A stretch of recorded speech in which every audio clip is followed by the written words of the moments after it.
এখন যে এডুকেশন সিস্টেমটা চলছে, এটা যদি এভাবেই চলতে থাকে, আপনি আর 20 বছর পরে এমন একটা প্রজন্ম পাবেন যাদেরকে যদি আপনি, আমি চ্যালেঞ্জ করতেছি, যাদেরকে যদি আপনি নতুন করে কোনো মুক্তিযুদ্ধে পাঠান, গুলি খেয়ে ফেরত আসবে, একটাকে মারতেও পারবে না।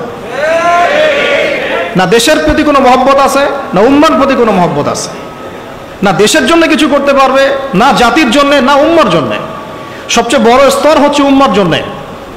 সবচেয়ে বড় স্তর কি? উম্মার জন্য, যে পুরো মুসলিম উম্মা একটা জাতি, আমি এমন একজন বড় নেতা হব যে পুরো মুসলিম উম্মার জন্য কাজ করব। এই যে চেতনা, এই জাজবা, পরিশ্রম, অধ্যবসায়, একটা ভিশন, একটা প্যারেন্টিং, একটা কনস্ট্রাকটিভ সিলেবাসে পড়াশোনা করা, একটা তারবিয়াত, প্রশিক্ষণ, এর ধার কাছেও নাই জেনারেশন। আমরা ঢাকায় দেখি মানুষ খালি খাচ্ছে আর খাচ্ছে, সবাই বসে খায়, ফাস্টফুডের দোকান হাজার হাজার হাজার হাজার, সবাই মেয়ে ছেলে একসাথে বসে খায়, চটপটি, ফুচকা, বার্গার, পিৎজা, খাওয়াই যাবে এদের কাজ। রাস্তায় ফুটপাতে পাটি বিছায় বসে খাওয়া দাওয়া করতেছে, সবাই খাচ্ছে,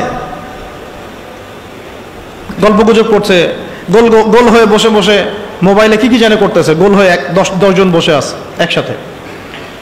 যেই মুহূর্তে ধরেন যে মুসলিম উম্মার একটা অঞ্চলে একটা বোমার আঘাতে 500 জন শিশুকে হত্যা করা হয়, ওই মুহূর্তে বসে সে হাসাহাসি করতেছে।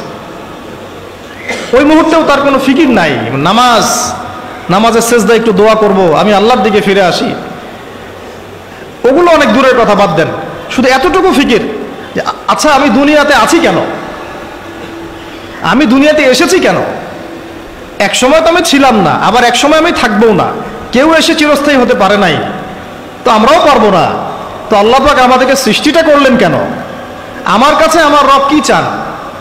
আমি যদি না থাকতাম তাহলে আমার পরিবার চলতো কিনা, আমার সমাজটা চলতো কিনা, আমার শিক্ষা ব্যবস্থাটা চলতো কিনা, আমার দেশটা চলতো কিনা, এই বিশ্বের ঘূর্ণন চলতো কিনা, আর্নিক গতি চলতো কিনা, থেমে যেত? উত্তর না। আমি না থাকলে আর্নিক গতি থামতো না, আমি না থাকলে কি আমার পরিবার থেমে থাকতো না, আমার সমাজ থেমে থাকতো না, এই মসজিদ থেমে থাকতো না, এই রাজনীতি থেমে থাকতো না, অর্থনীতি থেমে থাকতো না, দেশও থেমে থাকতো না, উম্মাও থেমে থাকতো না। তাহলে আল্লাহ পাক আমাকে কেন সৃষ্টি করলেন?